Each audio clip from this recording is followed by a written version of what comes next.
Bismillahirrahmanirrahim. Al-mudhafu ilaihi. Terjemah sederhananya tuh gini. Kalau bahasa kita itu kata majemuk. Contoh, pintu rumah.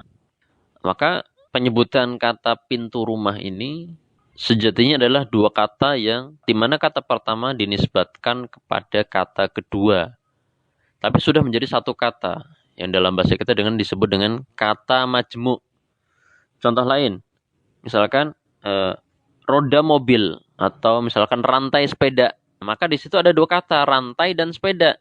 Maka di situ rantai dinisbatkan kepada sepeda. Beda lagi kalau kita sebutkan rantai traktor, maka di situ rantainya adalah rantai milik traktor. Pintu masjid, ya, dan seterusnya. Ya. Di dalam bahasa Arab pun ada yang seperti ini. Jadi dua kata di mana kata pertama itu dinisbatkan kepada kata kedua. Ya. Yang ini nantinya disebut dengan mudhaf ilaih. Atau bahasanya kita sebut dengan istilah al-idhafah, hukum idhafah.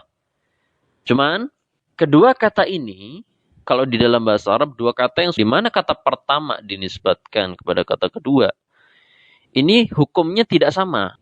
Hukumnya tidak sama dalam i'rab. Jadi begini.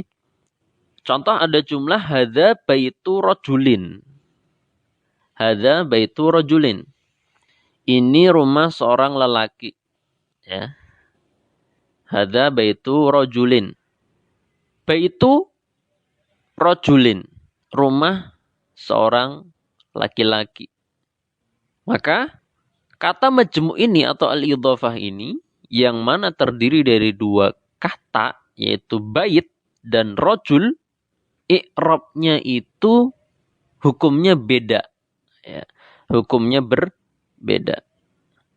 Yaitu bahwasanya di mana kata yang pertama ya, i'rabnya kata pertama ini kita sebut sebagai mudhaf, itu i'rabnya kondisional. Jadi ada kalanya majrur, ada kalanya mansub, ada kalanya marfu'. Itu kata yang pertama yang sebagai mudhaf. Tapi untuk kata yang berikutnya yang rajulin, yang kedua, ya. Ini yang selanjutnya kita sebut sebagai mudhaf ilaih. Inilah yang menjadi bahasan kita, yaitu i'rabnya senantiasa majrur. Atau i'rabnya harus dibaca secara majrur. Jadi hadza baitu rajulin. Ya. Rajulin di sini nggak bisa dibaca rajulan, nggak boleh dibaca rajulun. Harus dibaca rajulin lantaran memang statusnya sebagai mudhaf ilaih. Yang ini merupakan rangkaian daripada hukum idhafah atau kita sebut dengan kata majmu', yaitu di mana mudhafnya adalah baitu. Nah, di sini baitu tentu harus kita baca baitu karena memang kondisinya di sini harus marfu. Statusnya apa? Nanti kita bahas insyaallah kalau sudah waktunya dengan contoh yang lain tentunya. Karena apa? Buktinya kalimat bait di contoh jumlah yang berikutnya kita membacanya secara marfu', dakhaltu baital amiri. Di situ baita. Atau kalau kita katakan dakhaltu baita rajulin, maka baita berubah menjadi mansub. Bisa juga bait juga dibaca majrur, tapi statusnya bukan sebagai mudhaf ilaih. Jadi yang menjadi bahasan kali ini, yang dimaksud mudhaf ilaih ini kata yang kedua ya. Jadi kata yang kedua di mana kata ini menjadi tempat penisbatan kata pertama. Jadi kalau misalkan rantai sepeda, aku melihat rantai sepeda, maka yang dimaksud sepedanya. Aku melihat atau membuka pintu masjid. Maka yang dimaksud mudhaf ilaih adalah masjidnya. Kata masjid. Ya. Jadi kata kedua yang menjadi penisbatan kata pertama. Maka rajulin di sini adalah mudhaf ilaih. Harus yang ini merupakan salah satu di antara status kata yang dihukumi majrur dalam i'rab. Selain apa? Selain al-majruru bil harfi. Karena kita ketahui isim majrur itu ya cuma dua sebab. Kalau nggak sebagai isim majrur dengan sebab huruf jar, ya yang lain adalah karena sebab idhafah. Yang mana nanti disebut sebagai mudhaf ilaih. Wassallallahu wasallam ala nabiyyina Muhammad.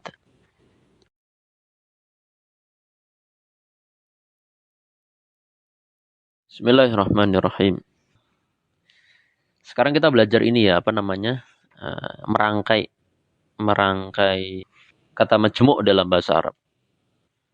Karena memang ada aturannya, enggak sembarangan. Ada satu kata mau dinisbatkan ke kata kedua, asal dirangkai tanpa melihat bentuk katanya, maka ini enggak bisa.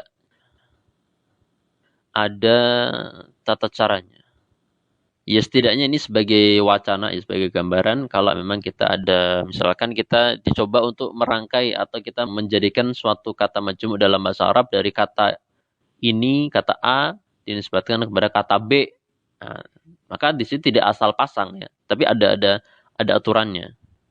Dan tentu yang menjadi bahasan atau fokus bahasan kali ini malahan bukan yang mudhaf ilaih, tapi kata pertama yang sebagai mudhaf, berarti ke rantai sepeda, berarti rantai yang kita bahas. Kalau yang sebelumnya kita bahas yang majrur itu kan sepeda ya, sepeda, rantai sepeda, sepeda majrur. Baitu rajulin, rajulin majrur. Nah ini sekarang yang kita bahas kata pertamanya. Maka yang pertama, bila mana kata pertama atau yang kita sebut sebagai mudhaf ya, coba kita hafalkan ya, ini berarti kata pertama sebagai mudhaf. Nah, mudhaf. Kalau mudhaf ini bentuknya isim mufrad ya, maka dia tidak boleh ada al dan tidak boleh bertanwin.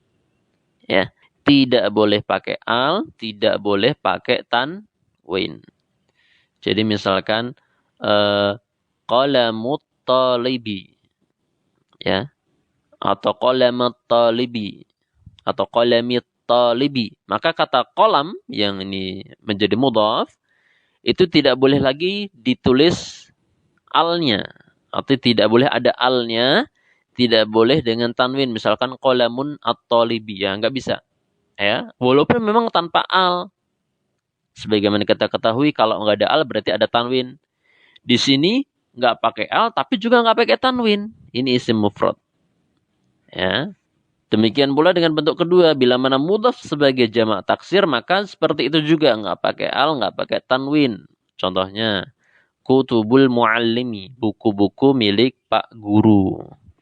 Atau kutubal muallimi. Maka di sini tidak boleh pakai al, tidak boleh pakai tanwin. Ya. Tidak boleh kutubin al muallimi, tapi kutubil muallimi. Ya. Kutubil muallimi. Seperti itu. Kemudian contoh lain, ada bentuk lain yaitu bila mana mudhaf sebagai jamak muannats salim. Contohnya kurrasatul mudiri. Ini juga nggak boleh pakai al, nggak boleh pakai tanwin. Kurrasatil mudiri, buku-buku tulis milik Pak Rektor, Pak Kepala. Dan bila mana bentuknya sebagai isim mutsanna, mudhafnya adalah berupa isim mutsanna, maka isim mutsanna itu kan maknanya dua ya. Contohnya misalkan fasla, al-faslani atau al-faslaini, maka di situ hilang nun. Hilang huruf nun. Ya. Hilang huruf nun yaitu menjadi faslal ma'hadi atau faslayil ma'hadi. Ya.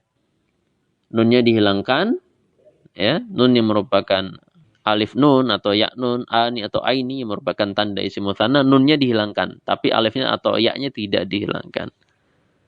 Ya, maka menjadi fasla al-ma'hadi atau faslayil ma'hadi. Yang berikutnya bila mana bentuk mudhaf ini berupa jama' mudzakkar salim, bentuknya berupa jama' mudzakkar salim, maka nunnya juga dihilangkan dan tidak pakai al seperti al-mujahiruna, maka alnya dihilangkan dan nunnya dihilangkan menjadi muhajirun. Al-muhajiruna berarti menjadi muhajiru al-madinati. Muhajiru al-madinati atau muhajiri al-madinati. Ya. Seperti itu. Jadi ini hukum bagaimana penulisan untuk rangkaian idhafah atau kata majmu'. Sallallahu wasallam ala nabiyyina Muhammad.